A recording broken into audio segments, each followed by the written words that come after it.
Debbie Peveril, and you're listening to the weekly tip from basicboardgovernance.ca. I am doing a series about board codes of conduct. They are a very important piece of your governance framework that you have laid out in writing, that your board members have agreed to what the conduct expectations you have for all of your board members. So I'm going to do a few weeks of this. This week I'm talking about respectful behavior.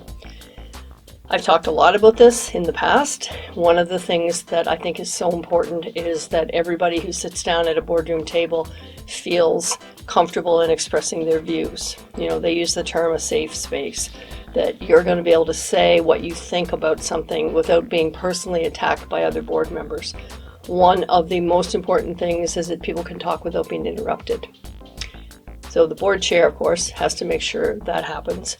But, you know, this need to avoid being interrupted and also to avoid attacking people,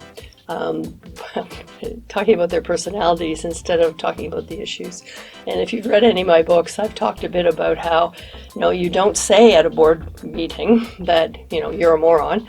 You say, I don't agree with you and here's why. And, you know, it's important that we don't pick on people's personalities or any of their other characteristics, that we just talk about the ideas while we're at the boardroom table.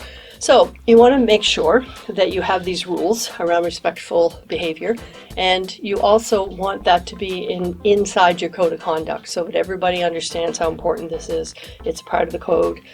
And I would like it, of course, if you didn't wait until you had a food fight at the board meeting to establish what these rules are. So lay them out ahead of time before you think you need them, get them in the code of conduct, make sure everybody agrees that this is the way it's going to be done.